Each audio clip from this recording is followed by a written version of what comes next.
Can you guys be in comedy? Can you be an actor and not be confident? Yeah, absolutely. Oh, I think that most Really? comedians are really insecure. Yeah. But to why me, they you do guys it. seem like you have the most confidence of anybody. I know. Well, Yeah. that's the trick. We're really good acting. actors. Wow. I was the shy kid when I was younger, but I still performed. And I think my way of communicating or getting my voice out was being on stage. But when I was just around people, I clammed up. Right. I always said that I always felt the most comfortable when I was pretending to be someone I was not. Yeah, so it's taken me years to be really comfortable in my own skin, and acting was a way for me to get outside of myself and to be someone else, and I knew where the jokes were, I knew how to make jokes, I knew how to be other characters. Being myself took a lot of years. Okay, well, that kind of leads me to my next question. If you could go back to any moment in your life, whether it be professionally or personally, and relive it with a little bit of Renee's confidence, okay, is there a moment you would go back to? And then the interview was over.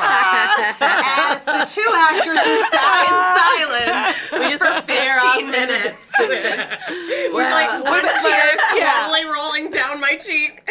I think that early on in my career, it's interesting because I'm writing this book right now. It's a memoir, and I go through a lot of different points in my life, but I do talk a lot about early days in my career. And I started in the late 90s when I was a teenager, and I was told a lot in those first early years of the things that I should change. First of all, I got one TV show and they insisted on covering up all my moles. If you actually look at pictures of me from the 90s and early 2000s, all of the moles on my body are airbrushed off. Wow. That you cannot find a photo of me from Dawson's Creek where I have moles on my face. It's like they wanted me to be less you. Yeah. Be less you. Yeah. Lose 10 pounds. I was told to lose weight. I was told to, cover up my moles. You should think about getting them all removed. I was told that.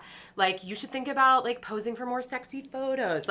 All of these things that were told to me when I was first starting out in the business. And I, thank God, had a very strong mother and sister and women in my life that were always kept me let's focus on what's really important. You're really, you're smart and you're funny and you've got talent, and forget about this other thing.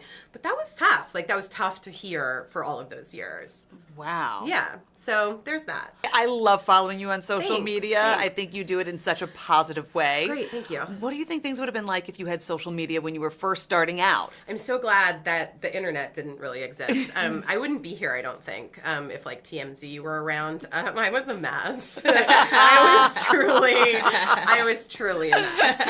Harvey Levine would have had a field day with me, and I would have been out. So. Getting the last question real quick. Who's the most confident person you ever met on SNL? Oh, wow. Who came in? Oh, I want to know this too. Man, oh man. I mean, well, everyone's a movie star, so they're all but they're coming in to do something totally different. But who came in and was like, I got this? Oh boy, oh boy, oh boy. My guess is Justin Timberlake. Yeah, for sure. Right. But he already was a vet, right. when I got there. This is a really hard question. Elizabeth Banks. I was there when she first hosted, and she did come in with a lot of confidence. Banks, I know Banks real well for many, many years. She has so much confidence. Yeah. She is she's like a ball buster, the most confident woman. And it's impressive when people come in, just ready to go, because it's a foreign thing. You don't do this anywhere else where you're oh, I have to learn these lines, rehearse this thing, know it by the end of the week. And I love that about Liz Banks, too, because, she never did improv comedy. She doesn't come from, Second City. I would never know that. She's so funny. Right, but I mean, if you, some actors come from, they did UCB or Second City or something like that, and then they became actors instead of doing SNL. That would make sense to me, but she's just a comedic, funny actress who came in and was I can do this. Mm-hmm. I love it.